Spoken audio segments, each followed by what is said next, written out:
வணக்கம் என் தாயக உறவுகளே. நான் உங்கள் ஆர்கே ரெஜி. இந்த மாலை பொழுதிலே, இந்த இனிமையான நாளிலே உங்களை சந்திப்பதில் மிக்க மகிழ்ச்சி அடைகின்றேன்.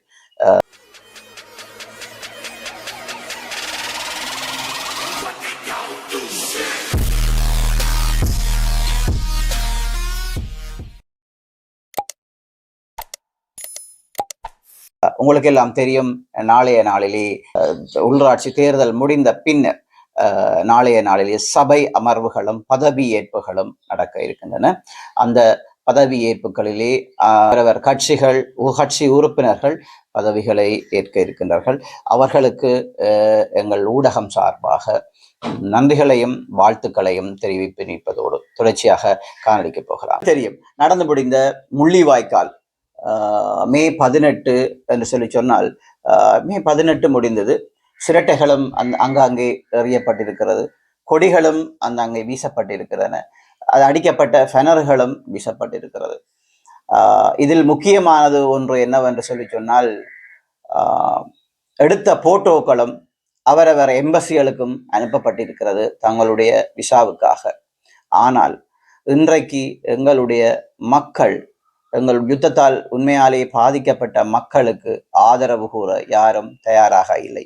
நேற்றைய நாளிலே என்னுடைய நண்பர், பழைய காலத்து நண்பர் ஒருவர் என்னுடன் தொடர்பு கொண்ட போது அவர் என்னுடன் கேட்டிருந்தார், கடைசி யுத்தத்திலே, அதாவது 2009ஆம் ஆண்டு யுத்தம் மௌனமிக்கப்பட்ட பின்னர் நிறைய காயப்பட்டு 2 மாவீரர்களையும் கொடுத்து, 3வது அக்காவும் காலிலே இடுப்புக்கு கீழே உணர்ச்சி இல்லாத ஒரு அக்காவாக இந்த இடத்திலே பயணித்துக் கொண்டிருக்கிறார். அவர் உதவிகளை, தனக்கு ஏதாவது ஒரு வாழ்வாதார உதவிகளை செய்யும்படி கேட்டிருக்கிறார். நான் குறிப்பாக சொல்லுகிறேன், சுவிஸ் நாட்டிலே இருக்கின்ற ஒரு நபர், அவர் போராளி அல்ல, ஒரு சுவிஸ் கருத்தரங்கிலே சுவிஸ் போராளிகள், எங்களுடைய முன்னாள் போராளிகள் என்று சொல்லிக் கொண்டிருக்கின்றவர்களிடம் போய் அந்த வீடியோவை காட்டுகிறார். இப்படி ஒரு உதவி கேட்டிருக்கிறார், உதவி முடிஞ்சால் உதவியை செய்யுங்கள் என்று சொல்லி. ஆனா அந்த கேட்ட நபர் முன்னாள் போராளி அல்ல. நான் நினைக்கிறேன், அந்த யுத்தம் நிறைவடைந்ததுக்கு பிறகுதான் அவருக்கு ஓரளவு புத்தி தெரிஞ்சிருக்கும்னு நினைக்கிறேன். அவர் அவ்வளவு சின்ன, அவருக்கு வயசு குறைந்தவராக இருக்கிறார். அப்போது அங்கே கழுத்திலே சிவத்த துண்டையும் புலிக்கொடியையும் போட்டுக் கொண்டிருக்கிறவர் ஒருவர் கூறுகிறார், ஏன் அவைகளுக்கு காலில் என்ன முடமா அல்லது சப்பானியா அல்ல இழுப்பானியா? தேயிலை தோட்டத்துக்கு போகலாம், கிடுகு பின்னி விற்கலாம், அல்லது கச்சான் தோட்டத்துக்கு போகலாம், என்னத்துக்கு ஏன் அவைகளுக்கு இயலாதா என்று சொல்லி. தயவு செய்து அந்த போராளி கூறுகின்ற போது அவர் கூறுகிறார், அவர் அங்கவீனமற்றி இருக்கின்றார், காலில் வெடி, அதை விட அவருக்கு இடுப்புக்கு கீழே உணர்ச்சி இல்லாத எங்களுடைய முன்னாள் பெண் போராளி. தயவு செய்து நீங்கள் உதவி செய்யாட்டியும் பரவாயில்லை, எங்களுடைய போராட்டத்தை கொச்சைப்படுத்தாதீர்கள், போராட்டத்தில் பங்கு பெற்றின போராளிகளையும் கொச்சைப்படுத்தாதீர்கள். உங்களை மாதிரி நிறைய போராளிகள், உண்மையான போராளிகள், விசுவாசமான போராளிகள் இருக்கிறார்கள். அவர்கள் அந்த முன்னைய நாள் போராளிகளுக்கு உதவி செய்ய காத்திருக்கிறார்கள். அந்த விஷயத்தை நான் கட்டாயம் இதை குறிப்பிட வேண்டும் என்று நினைத்திருந்தேன் பல நாள். ஆனால் இன்றுதான் அதுக்கான சரியான நேரம் வந்திருந்தது. இந்த நேரத்தில் அதையும் குறிப்பிடுகிறேன். தயவு செய்து இதை யாரும் குறைவாக எடுத்துக்கொள்ள வேண்டாம். இதை யாரிட்டும் மனசு புண்படியாகவும் நான் பேசவில்லை, நடந்ததை பேசியிருக்கின்றேன். சமீப நாட்களாக ஒரு பூதகாரமாக வெடித்து ஓடிக்கொண்டிருக்கிற செய்தியாக என்று சொல்லலாம், அல்லது ஒரு விமர்சனம் என்றாக கூடி சொல்லலாம்.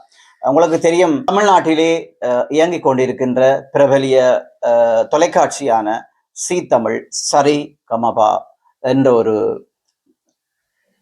ஒரு நிகழ்ச்சி நடந்து கொண்டிருக்கிறது. நீங்கள் எல்லாருமே அறிந்திருப்பீர்கள்.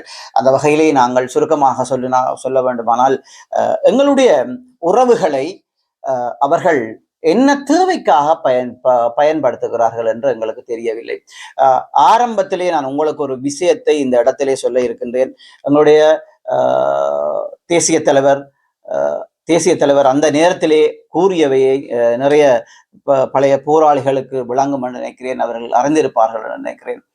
அண்ணா ஒரு இடத்துல கூறியிருக்கிறார், எனக்கு அனுதாபம் அனுதாபப்படுகிறவர்களை எனக்கு பிடிக்காது. அனுதாபமாக எங்களை யாரும் பார்க்கக்கூடாது.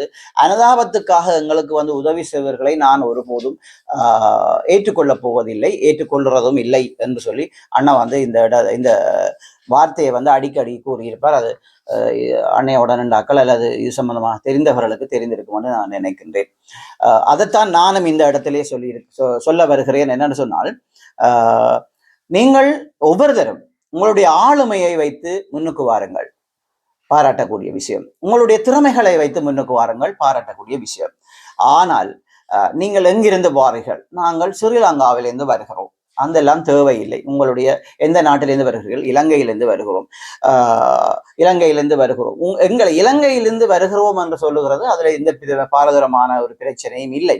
ஆனால் என்னுடைய மாமா காணாமல் போனவர், எனக்கு சுவிஸ் நாட்டிலேயும் சிட்டிசன் இல்லை, இலங்கையிலேயும் சிட்டிசன் இல்லை. இதை அவர்களுக்கு சொல்ல வேண்டிய அவசியம் என்ன? ஸ்ரீதமிழ் இப்ப என்ன எம்பசி வேலையா பார்க்குது? நீங்கள் ஸ்ரீதமிழ்ல போய் உங்களுக்கு திறமையாக இருந்தால், அந்த கூறிய தம்பி அவருடைய அப்பப்பா ஒரு பெரிய பாடகர், உங்களுக்கு தெரிந்திருக்கும் நினைக்கிறேன். அவர்தான் அவருடைய பேரன், அவருடைய அப்பப்பா தான் அந்த ஓ மரணித்த வீரனே என்ற எங்களுடைய தாயக பாடலை பாடியிருக்கிறார். அவருக்கு ஒரு பெரிய வரவேற்பு இருந்தது எங்களை போராட்ட காலங்களிலே. ஏன் அவர் எங்களுடைய தேசிய தலைவரிடம் விருதும் பெற்றிருக்கிறார் நான் நினைக்கின்றேன். அப்படியான திறமைகளை கொண்டு வாருங்கள். ஆதாயம், அதாவது அனுதாபத்தை கொட்டி ஆதாயம் தேட பார்க்காதீர்கள். நாங்கள் எப்பயுமே சளைத்தவர்கள் இல்லை. இலங்கையில் இருக்கிற தமிழர்கள் அனுதாபத்தை தேடி வாழ்பவர்களும் அல்ல. நான் சமீபத்திலே இந்தியா சென்ற போது அந்த இடத்திலே என்னை நிறைய கேள்விகளை கேட்டார்கள். நான் நிறைய பேரை சந்தித்திருந்தேன் ஒரு சில விடயங்களாக. அப்போது என்னை ஒரு சில பேர் எங்களை பற்றியாக புல்லாக தெரிந்தவர்கள் வடிவாக கதைத்தார்கள். ஆனால் ஒரு சில பேர்கள் எங்களிடம் கேட்டிருந்தார்கள், அதாவது எப்படி என்று சொல்லி சொன்னால், நீங்கள் இலங்கையில வடிவா சாப்பிட்றீங்களா? சாப்பாடு எல்லாம் இருக்குமா? உங்களிடம் கடைகள் எல்லாம் இருக்குமா? எங்களை பார்க்க அங்க இருக்கிறவர்களுக்கு எப்படி என்றது எனக்கு விளங்கவில்லை. நாங்கள் எங்கேயாவது ஒரு கானான் தேசத்தில் இருந்து வரவில்லை. எங்களுக்கு கொண்டு ஒரு தாய் நாடு இருக்கிறது. எங்களுடைய ஒரு காலத்தில் நாங்கள், உங்களுக்கு தெரியுமோ தெரியவில்லை, சந்திரிகா அரசாங்கம் இருந்த காலப்பகுதியிலே பொருளாதார தடை இருந்தது. சந்திரிகா ஆட்சி காலம் என்று நினைக்கின்றேன். பொருளாதார தடை இருந்தது. அப்போது எங்களோட அதாவது தமிழர் தாயகத்திலே உப்புக்கு விலை, சீனி இல்லை, பெட்ரோல் இல்லை, மண்ணெண்ணெய் இல்லை, கற்பூரம் இல்லை, நெருகுப்பட்டி இல்லை, எல்லாருமே பொருளாதார தடை விதித்திருந்தது அந்த அரசாங்கம் அந்த நேரத்தில். ஆனால் ஒரு பிரச்சனை ஒன்று வரும்போது, அதாவது நான் நினைக்கிறேன் சுனாமியா என்னென்று தெரியவில்லை, ஒரு பிரச்சனை ஒன்று வரும்போது சந்திரிகா அம்மையாருக்கு எங்கள் தமிழ் தாயகத்தில இருந்து கிட்டத்தட்ட நிறைய லொரிகள் அனுப்பப்பட்டது. அவ்வளவுமே எங்களுடைய உற்பத்திகள், அரிசிகள் சரி எல்லாமே அங்கே தென்னிலங்கை மக்களுக்காக உதவி நிவாரண ஊர்திகளாக அங்கே பயணம் செய்யப்பட்டது. அவ்வளவு மக்களுக்கும் எங்களுடைய தாயகத்தில இருந்து தென்னிலங்கை மக்களுக்கு அனுப்பப்பட்டிருந்தது. அப்படித்தான் எங்களுடைய காலம் இருந்தது. அந்த வளப்பின் கீழ், அந்த அர்ப்பணிப்பின் கீழ் இருந்தவர்கள் தான் எங்கள் தாயகளுடைய தமிழர்கள். அதை நீங்கள் விற்காதீர்கள். உங்களுக்கு பாட்டு படிக்கிறதுக்கு திறமை இருக்கு, ஆனால் உங்களுடைய திறமையை காட்டுங்கள், நீங்க முன்னுக்கு வாருங்கள், நீங்கள் வின் பண்ணுங்கள். நாங்களும் ஆதரிக்கின்றோம். நாங்களும் ஒரு ஊடகமாக செயல்பட்டிருக்கிறோம். நீங்கள் உங்களுடைய சொந்த திறமைகளை காட்டி முன்னுக்கு வந்தீங்கன்னா நாங்களும் இந்த கேமராவை தூக்கி கொண்டு வந்து உங்களை வரும்போது நாங்கள் உங்களை வெல்கம் பண்றதுக்கு நாங்கள் தயாராக இருக்கின்றோம். தயவு செய்து அதை எல்லாத்தையும் விட்டு இதுக்கு முன்னர் நடந்த ஒரு நிகழ்ச்சியிலே, இந்தியா ஊடகத்திலே அல்லது டிவி தொலைக்காட்சி இதிலே இப்படித்தான் கூறியிருந்தார், எங்களுடைய மாமாவை காணவில்லை, மாமாவுக்கான ஒரு பாட்டுகளை படித்து இந்த அனுதாபப்பட்டு நான் ஒன்றை கேட்கிறேன். இந்த சீத்தமிழ் தொலைக்காட்சியை பார்த்து ஒரு கேள்வியை கேட்கிறேன். 2009ஆம் ஆண்டு எங்களுடைய இலங்கை திருநாட்டிலே யுத்தம் கடுமையாக நடந்து கொண்டிருந்தது, முள்ளிவாய்க்கால் நடந்து கொண்டிருந்தது. இது உலகம் அறிந்த உண்மை. அந்த நேரம் இப்போ நீங்கள் இந்த அனுதாப அலைகளை கொண்டு வருகிறீர்கள், உங்களுடைய தேவைக்கு, உங்களுடைய சுயநாபத்துக்காக எங்களுக்கு வடிவாக தெரியும். ஆனால் நீங்கள் அந்த நேரம் உங்களுடைய எல்லா நிகழ்ச்சிகளையும் நிறுத்திவிட்டு இலங்கையிலே யுத்தம் நடக்குகிறது, இலங்கையிலே மக்கள் செத்துக் கொண்டிருக்கிறார்கள். இலங்கையிலே நடக்கிற யுத்தத்தை இந்த உலக நாட்டுக்கு நீங்கள் தெரியப்படுத்தி இருக்கலாம். அன்றைய நாளிலே என்னத்திற்காக அதை தவற விட்டீர்கள்? இதே ஊடகத்திலே தான், அதாவது நான் நினைக்கிறேன் விஜய் டிவி என்று நினைக்கிறேன், விஜய் டிவியிலே தான் மாநாட மயிலாட ஒலிபரப்பு செய்யப்பட்டிருந்தது.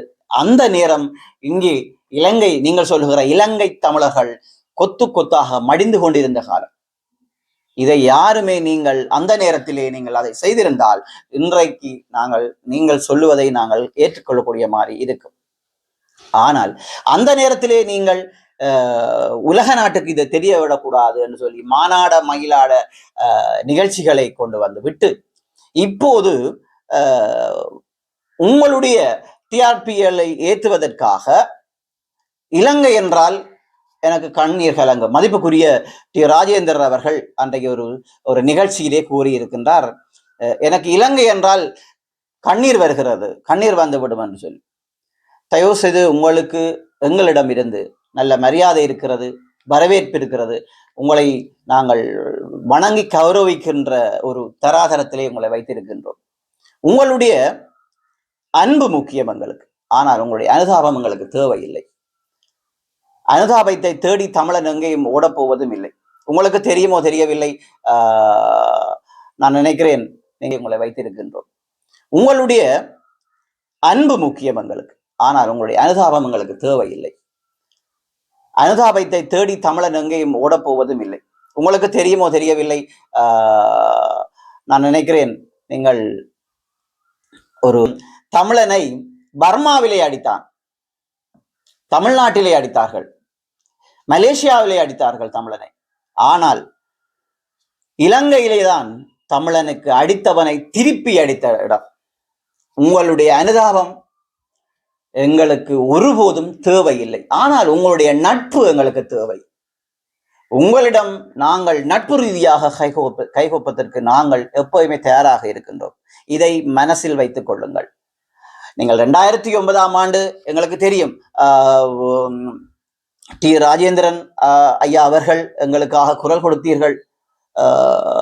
எங்களுடைய மதிப்புக்குரிய சத்யராஜ் அவர்களும் எங்களுக்காக நிறைய தடவை குரல் கொடுத்திருந்தார்.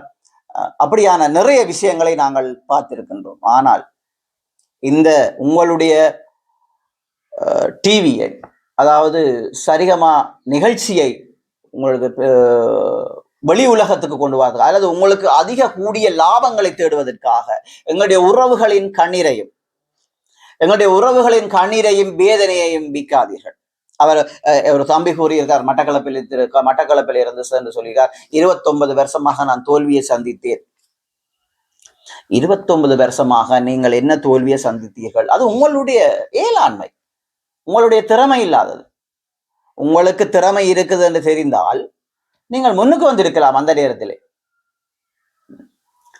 உங்களுடைய அனுதாபத்தை கொட்டி அல்லது உங்களுடைய கண்ணீரை வித்து ஈழத்தமிழன் வாழ்ந்ததாக சரித்திரம் மாறிவிடக்கூடாது.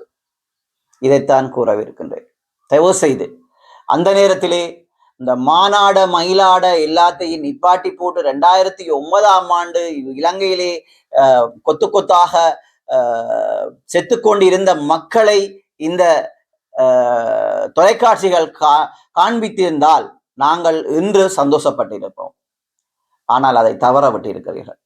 இப்பவும் திருப்பியும் ஞாபகப்படுத்துகிறேன், அனுதாபத்தால் எங்களை யாரும் விலைக்கு வாங்க முடியாது. அனுதாபத்தை பார்த்து எங்களை யாரும் விலை கூற முடியாது. அனுதாபம் எங்களை ஒன்றும் பண்ண போவதும் இல்லை. தயவு செய்து ஈழத்தமிழனின் கண்ணீரை விக்ரியும் புதிதாக ஒருவர் முளைத்திருக்கிறார். கேரளாவிலே பேர்டன் என்ற ஒரு தம்பி. பேர்டன் என்றது ஒரு பெரிய ஒரு விஷயம் அல்ல, ஆனால் இன்றைக்கு எல்லாராலையுமே பேசப்படுகிற, அங்கே இருக்கிற ஆளுங்கட்சியார், கம்யூனிஸ்ட் கட்சி என்றாலும் சரி, எல்லா கட்சிகளும் பேர்டனை அமர்த்த வேண்டும் என்று ஒழும்பிருக்காரு. சாதாரண ஒரு டிராப் பாடகரவர், ஏன் அவரை அமர்த்த வேண்டும் என்றதுக்காக ஒழும்பி இருக்கிறார்கள். இவ்வளவு காட்சிகள், இவ்வளவு இதுகள். அன்னைக்கு சசிகலா என்ற ஒரு அம்மையார் கதைக்கிறார், முளைக்க விடக்கூடாது, அப்படி இப்படி பாய்சியம் என்று சொல்ல முடியவில்லை. ஒரு சின்ன பொடியன். அவனை அப்படியே அமர்த்தி அடிக்க வேணும் என்று கூறுகிறார்கள். என்ன காரணம்? ஒரே ஒரு காரணம்.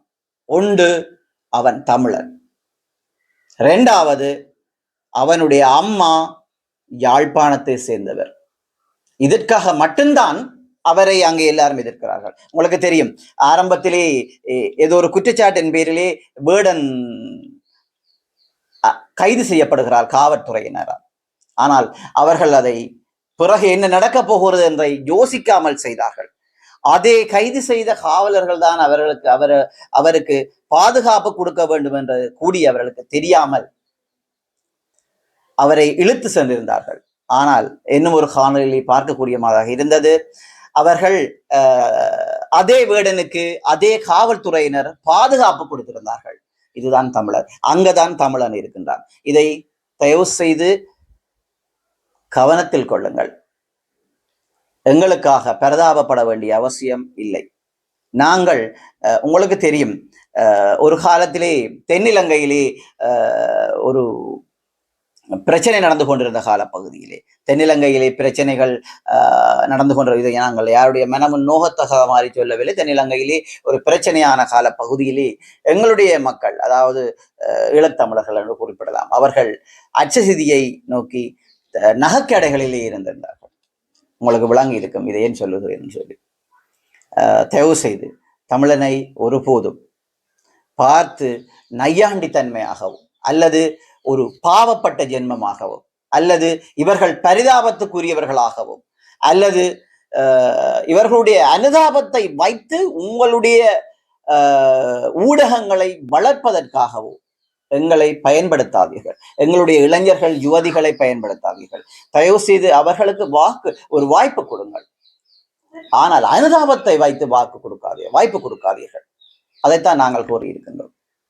இங்கிருக்கிற இங்கே போய் பாடிக்கொண்டிருக்கின்ற அல்லது பாட இருக்கிற இளைஞர்கள் யுவதிகளுக்கும் இதைத்தான் என்னை பொறுத்தமட்டவர்கள் கூற இருக்கிறேன். உங்களுடைய திறமைகளை அங்கே நிரூபியுங்கள். நீங்கள் ஆர் என்று சொல்லி நிரூபியுங்கள். உங்களுக்கு நல்ல திறமை இருக்கிறது.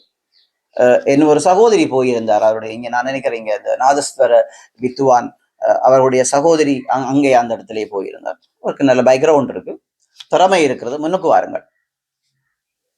அதை விட்டு அந்த சுவிஸ் நாட்டில் இருந்து வந்தவர் கூறினார், எனக்கு சுவிஸ் நாட்டிலும் சிட்டிசன் இல்லை, வதிவிட உரிமை இல்லை, இலங்கையிலும் வதிவிட உரிமை இல்லை என்று சொல்லி ஒரு அனுதாபத்தை அந்த இடத்திலே கொட்டியிருந்தார். அனுதாப அலைகளை கொட்டியிருந்தார். சொல்வார்கள், அனிதாப வாக்கு கிடைக்குமா என்று சொல்லி.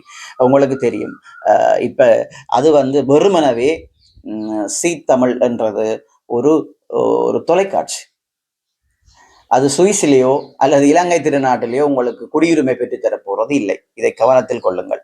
சந்தோஷமான ஒரு விஷயத்தை தான் சொல்ல இருக்கணும். அது எனக்குத்தான் சந்தோஷமான நிகழ்ச்சி. என்னை விரும்புகிறவர்கள் சந்தோஷப்படுவார்கள் என்று நான் நினைக்கின்றேன். உங்களுக்கு தெரியும், நான் ஒரு குறிப்பிட்ட நாளைக்குள்ளே இந்த ஊடகத்தை இந்த யூடியூப் சேனலை ஆரம்பித்திருந்தேன். அந்த வகையிலே உங்களுடைய நிறைய ஆதரவுகளை எனக்கு புலம்பெயர் உறவுகளும் சரி, எங்களுடைய நாட்டில் இருக்கிற உறவுகளும் சரி, எனக்கு நிறைய உதவிகள், உதவின்னு சொல்லக்கூடாது, எனக்கு நிறைய ஆதரவுகை தந்திருக்கிறீர்கள். என்னுடைய காணொலிகளை பகிர்ந்து, என்னுடைய காணொலிகளை பார்வையிட்டு, உங்களுடைய உறவுகளுக்கும் அதை ஷேர் பண்ணிவிட்டு எனக்கு நிறைய உதவிகளை பண்ணியிருந்தீர்கள். அந்த வகையில் எல்லோருக்கும் நன்றிகளையும் சொல்லியிருந்தேன் முதல் காணொலியிலே. அந்த வகையிலே நான் இந்த முறை நான் என்னுடைய யூடியூப் சொந்த வருமானத்திலே, என்னுடைய காசிலே நான் முதல் எனக்கு புதிதாக ஒரு மோட்டார் பைக்கை நான் இந்த இடத்துல வேண்டியிருந்தேன். இந்த மாதம் நான் இன்னும் நான் நினைக்கிறேன் நம்பர் வரவில்லை, அதாலே ஓட முடியவில்லை. நான் நினைக்கிறேன் வார வெள்ளி அளவுக்கு அந்த நம்பர் வந்துவிடும். வந்த பிறகு அந்த மோட்டார் சைக்கிள் பாய்ப்பேன் என்று இந்த இடத்துல சொல்றேன். அந்த நான் மோட்டார் சைக்கிள் எடுக்கிறதுக்கு காரணமாக இருந்த என்னுடைய உறவுகள் அனைவருக்கும் இந்த நேரத்திலே நன்றியை கூறிக்கொள்கிறேன். இந்த இடத்திலே அதை விட நான் முதல் தடவையாக நான் நிறைய பேருக்கு நன்றி கூற கடமைப்பட்டிருந்தேன். அந்த விதத்தை கூறியும் இருந்தேன். அதிலே என்னுடைய நண்பர்கள் இருவரை, முக்கியமான நண்பர்கள் இருவரை நான் விட்டுவிட்டேன். என்னுடைய உங்களுக்கு தெரியும், என்னுடைய காணொலிகளை பார்க்கிற போது அந்த ரெஜி பிளாக் என்று சொல்லி ஒரு லோகோ ஒன்று இருக்கும் சைட்டிலே. அந்த லோகோவை எனக்கு தானாகவே கேட்டார், அண்ணா உங்களுக்கு லோகோ ஒன்று செய்தால் நல்லா இருக்கும் என்று சொல்லி அவர் தானாகத்தான் கேட்டு முன்னுக்கு வந்து எனக்கு அந்த உதவியை செய்திருந்தார். உங்களுக்கு தெரியும் என்னுடைய நண்பர் தர்மிந்தன், அவரையும் இந்த நேரத்திலே நான் அவருக்கு நன்றி கூற கடமைப்பட்டிருக்கிறேன். நன்றி தர்மிந்தன். ஏனென்றால் நான் உங்களுக்கு அது முதல் ஏதோ தவறுதலாக இடம்பெற்றிருந்து மன்னிக்க வேண்டும். அடுத்ததாக எங்களிடத்திலே இருக்கிற என்னுடைய நண்பன் என்று சொல்ல முடியாது, தம்பி என்றுதான் சொல்ல வேணும், விதுஷன். நான் ஒவ்வொரு காணொலிகளையும் அது என்ன காணொலியாக இருந்தாலும் சரி, ஒவ்வொரு காணொலிகளையும் பதிவேற்ற உடனே அதுல முதல் வார லைக்கும் கொமெண்ட்ஸும் அது அவருடையதாகத்தான் இருக்கும். அது என்ன காணொலியை நான் போட்டாலும் அது முதல் வர்ற லைக் அண்ட் கொமெண்ட்ஸ் அது அவருடையதான் இருக்கும். அவருக்கு அடிக்கடியாக எனக்கு சொல்லுவார், நீங்கள் தொடர்ச்சியாக போட்டுக்கொண்டே இருங்கள், என்னால் முடிஞ்ச அளவு நான் அதை செய்து கொண்டிருப்பேன்னு சொல்லி. தம்பி உனக்கும் என்னுடைய நன்றி. லேட்டாக சொல்றேன் என்று கோவிக்க வேண்டாம், தயவுசெய்து மன்னித்துக்கொள்ளு. எனக்கு நன்றி எப்பன். என்னுடைய இதுக்கும் தொடர்ச்சியாக எனக்கு உன்னுடைய உதவிகளும் உன்னுடைய சப்போர்ட்டும் தேவை. இவ்வளவு நேரமும் என்னுடைய இந்த காணொலியை பார்வையிட்ட எனது உறவுகளுக்கு நன்றியை தெரிவித்துக் கொண்டு இன்னும் ஒரு காணொலி ஊடாக உங்களை சந்திக்கும் வரை உங்களிடம் விடைபெறும் நான் உங்கள் RK ரஜி. நன்றி, வணக்கம்.